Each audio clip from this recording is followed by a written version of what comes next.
તો રાજસ્થાનના બુંદી જિલ્લાના હિંડોલી વિસ્તારના સંવંતગઢ ગ્રામ પંચાયતના સોરણ ગામમાં તળાવનો પાળો તૂટવાથી ખેતરો ડૂબી ગયા। સંવંતગઢ ચોકડી પર પણ તળાવનું પાણી એકઠું થઈ ગયું। તળાવનો પાળો તૂટવાથી ગામ લોકો અચાનક નિરાશ થઈ ગયા। વરસાદની ઋતુમાં ગામ લોકોને આશા હતી કે આશા સાથે તેઓ રાહ જુએ છે કે અહીં ગામનું તળાવ ભરાઈ જશે અને સિંચાઈ માટે પણ ઉપયોગી થશે, પરંતુ બપોર પછી તૂટેલા પાળાથી ગ્રામજનો નિરાશ થયા। આ સાથે જ અહીં ખેતરો ડૂબી જતા ग्रामजनों ने भारे हालाकी।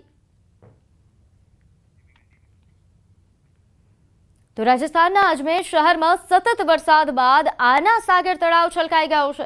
પાણીના સ્તરમાં વધારો થવાના કારણે આના સાગર તેમજ જૂની ચોપાટી, મિત્તલ હોસ્પિટલ, સાગર વિહાર સહિત ઘણા વિસ્તારોમાં પાણી ભરાઈ જવાની સમસ્યા સામે આવી છે, જેના કારણે અવરજવર પણ બંધ થઈ ગઈ છે। વૈશાલીનગર અને આના સાગર તરફ જતો રસ્તો એક જ સ્તરે જોઈ શકાય છે। અમારા સંવાદદાતાએ ગ્રાઉન્ડ ઝીરો પર પહોંચીને પરિસ્થિતિનો તાગ મેળવ્યો અને પાણીના સ્તર વિશે માહિતી આપી। છેલ્લા 48 કલાકમાં भारे वरसादना कारणे અહીં ફૈસાગર વરુણ સાગર થઈને પાણી સતત આના સાગર તળાવ સુધી પહોંચી રહ્યું છે, જેના કારણે આના સાગર એ સંપૂર્ણપણે છલકાઈ ગયું છે અને તેના કારણે આના સાગર તળાવનું પાણી રસ્તાઓ પર પહોંચી ગયું અને આ અવરજવરને અહીં અસર પહોંચાડી રહ્યું છે। આવી સ્થિતિમાં પાણીના સતત પ્રવાહના કારણે સમસ્યા યથાવત છે અને અહીંથી છોડવામાં આવતું પાણી પણ સામાન્ય લોકો માટે સમસ્યા બની રહ્યું છે। तो राजस्थानના અજમેરમાં સતત વરસાદ બાદ બચાવ કામગીરી સાંજ સુધી ચાલુ રહી। અહીં વરુણ સાગરભાઈ સાગરથી આવતું પાણી એ સતત આના સાગર તળાવ સુધી પહોંચી રહ્યું છે અને જેના કારણે તળાવ છલકાઈ રહ્યો છે અને ડ્રેનેજના અભાવે ઘણા વિસ્તારો ડૂબી પણ ગયા છે અને ઘરમાં 2 થી 4 ફૂટ પાણી જમા થઈ ગયું છે। શહેરના ઘણા વિસ્તારો જળબંબાકાર થયા છે અને તંત્રએ પણ રાહત અને બચાવ કામગીરી યથાવત રાખી છે।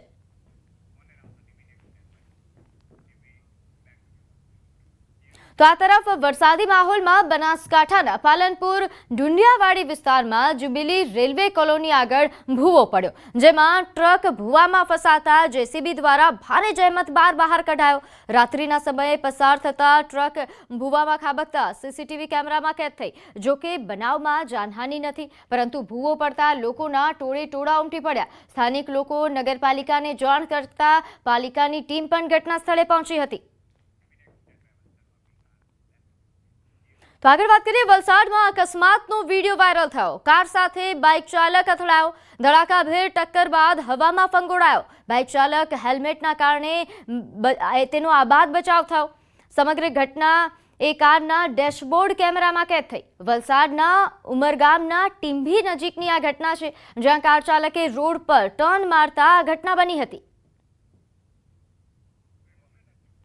तो आ घटनाનો लाइव वीडियो पण सामे आव्यो छे। नोंधनीय छे कि कार साथे बाइक चालक અથડાયો હતો, જે आ समग्र घटना छे ते कारना डेशबोर्डमां कैद थई हती। कार साथे टक्करनो आ बनाव। कार चालके यू टर्न लीधो અને बाइक चालक અથડાયો અને જેના जो के बाइक चालके हेल्मेट પહેર્યું હતું, જેથી તેનો આબાદ બચાવ થયો।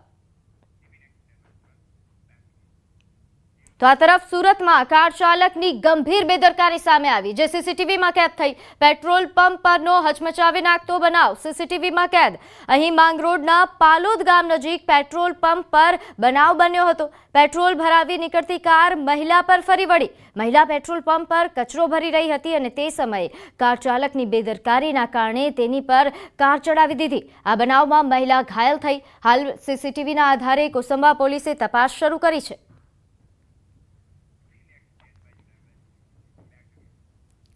तो जूनागढ़ना जांजरडा चौकड़ी नजीक अकस्मातनो बनाव सामे आव्यो छे। અહીં મહાનગરપાલિકાની ફાયર વિભાગની કારે અકસ્માત સર્જ્યો હતો। ચીફ ઓફિસર ડ્રાઈવર મનપાની કારમાં સવાર હતા। અકસ્માત બાદ સ્થાનિકોનો મોટો આક્ષેપ કે ચીફ ફાયર ઓફિસર વિશાલ ત્રિમડિયા અને ડ્રાઈવર વિજય કાછડિયા નશામાં છે, જેનો આક્ષેપ સ્થાનિકો દ્વારા કરવામાં આવ્યો। અકસ્માતમાં 3 ઈજાગ્રસ્તો સારવાર हेठળ। ડ્રાઈવરે રોંગ સાઈડમાં કાર ચલાવીને અકસ્માત સર્જ્યો હતો। ઈજાગ્રસ્ત तो वाहन टोइंग करीने आगळ लई जवामां आव्या। नोंध्य छे कि ते दरमियान अचानक ज रोंग साइड में आवीने अकस्मात सर्ज्यो हतो। અહીં ફરિયાદ નોંધાતા તજવીજ પણ હાથ ધરાઈ છે।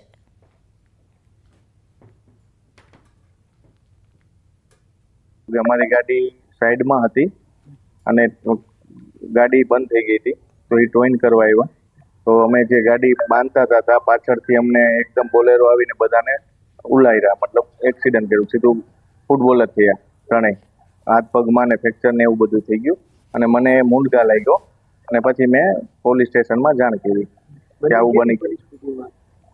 બંને ડ્રિંક્સ કરેલ હાલતમાં હતા, બંને 2 વ્યક્તિ હતા. કઈ રીતે હતા બધા?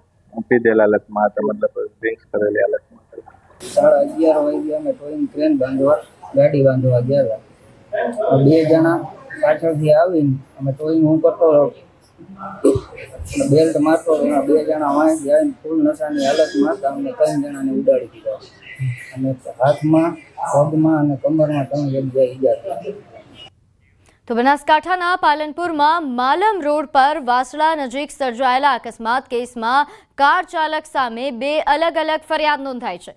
પોલીસ પુત્ર શાહિલ મુડેઠિયા સામે ડ્રિંક એન્ડ ડ્રાઈવ સહિત અકસ્માત સર્જવા મામલે ફરિયાદ નોંધાઈ. પીડિત કાંતિભાઈ પટેલે અકસ્માત સર્જી ઈજાઓ પહોંચાડવા મામલે ફરિયાદ નોંધાવી છે. તો તાલુકા પોલીસે દારૂ પીધેલી હાલતમાં કાર ચલાવવા મામલે પણ ફરિયાદ નોંધી છે. ઉલ્લેખનીય છે કે પોલીસની પ્લેટધારી કારે અકસ્માત સર્જ્યા બાદ પોલીસ પુત્ર સહિત કારમાં સવાર અન્ય યુવાનો રફુચક્કર થયા હતા, જેમાંથી એક વ્યક્તિને સ્થાનિક લોકોએ ઝડપી પાડ્યો હતો અને પૂછપરછ કરતા કાર ચાલકે દારૂ પીધા હોવાનું કબૂલ્યું હતું. તો આ તરફ કચ્છના અંજારમાં મહિલા એએસઆઈના હત્યાના આરોપીએ પોલીસ સામે આત્મસમર્પણ કર્યું. પોલીસે આરોપી પ્રેમીની ધરપકડ કરી. ગત રાત્રે એએસઆઈના પ્રેમીએ જ ઘરમાં ગળું દબાવીને હત્યા કરી નાખી. પોલીસના મતે ગઈકાલે રાત્રે લગભગ 10 વાગે એએસઆઈને તેના પ્રેમી વચ્ચે ઝઘડો થયો હતો, જેમાં ગુસ્સે ભરાયેલા પ્રેમીએ એએસઆઈની હત્યા કરી નાખી હતી. મરણ જનાર અરુણા જાદવ મૂળ સુરેન્દ્રનગરના દેરવાડાના વતની હતા અને અંજારની ગંગોત્રી સોસાયટીમાં રહેતા હતા. જે પ્રેમીએ ગળું દબાવી હત્યા કરી તે આરોપી દિલીપ એસઆરપીએફમાં ફરજ બજાવે છે. હાલ અંજારમાં ફરજ બજાવતી મહિલા એએસઆઈની હત્યાથી પોલીસ ખાતામાં દોડધામ મચી ગઈ છે. બંને 2001માં ઇન્સ્ટાગ્રામથી સંપર્કમાં આવ્યા હતા. બંને લિવ-ઇનમાં રહેતા હતા. તો આ તરફ મહિલા એએસઆઈના મામાનો મોટો આક્ષેપ છે કે મૃતકના માતા પિતા દિલીપ સાથે લગ્ન કરવા તૈયાર હતા, પરંતુ દિલીપના કુટુંબીજનો વિરોધમાં હતા.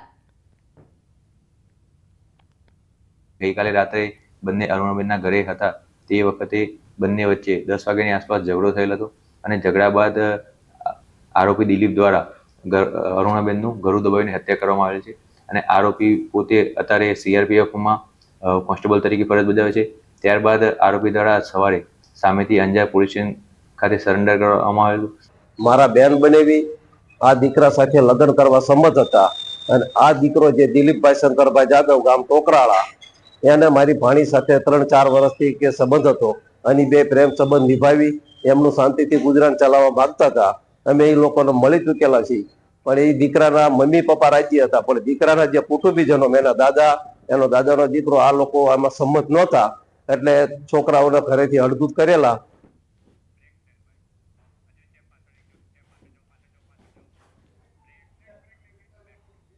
તો સમાચારોમાં હાલ સમય થયો છે એક નાનકડા વિરામનો.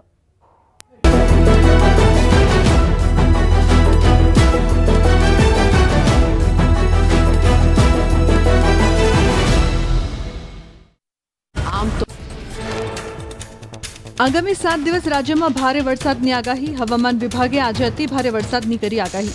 આવતીકાલે પણ ભારે વરસાદ રહેવાની શક્યતા. 21 થી 24 જુલાઈ રાજ્યભરમાં મધ્યમથી સામાન્ય વરસાદ રહેશે.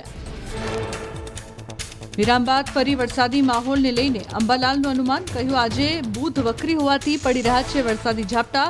સૂર્યનો પુષ્પ નક્ષત્રમાં પ્રવેશ થતા વરસાદી પાણી ખેડૂતો માટે સારું નીવડશે. ઓગસ્ટમાં વરસાદને લઈને અંબાલાલે કરી આગાહી. 6 થી 10 ઓગસ્ટ દરમિયાન વરસાદ થશે. 15 થી 17 ઓગસ્ટ વરસાદી ઝાપટા અને 19 ઓગસ્ટે વધુ વરસાદી ઝાપટાની આગાહી. 23 ઓગસ્ટ પછી પર્વતાકાર મેઘની કરી આગાહી. રાજ્યમાં ચાલુ વર્ષે મોસમનો સરેરાશ 51.37% નોંધાયો વરસાદ. કોઈપણ કટોકટીને પહોંચી વળવા વિવિધ જિલ્લામાં એનડીઆરએફની 12 અને એસડીઆરએફની 20 ટુકડીઓ તૈનાત. 22 જુલાઈ સુધી દરિયો ન ખેડવા માછીમારોની સૂચના. સરદાર સરોવર નર્મદા ડેમની સપાટીમાં વધારો. નર્મદા ડેમની સપાટી 121.85 મીટરે પહોંચી. ઉપરવાસમાંથી 75,329 ક્યુસેક પાણીની આવક સામે 39,522 ક્યુસેક પાણીની જાવક 24 કલાકમાં સપાટીમાં 30 સેન્ટીમીટરનો વધારો. રાજસ્થાનના અજમેરમાં સતત ભારે વરસાદથી જળબંબાકાર. સતત વરસાદના કારણે આના સાગર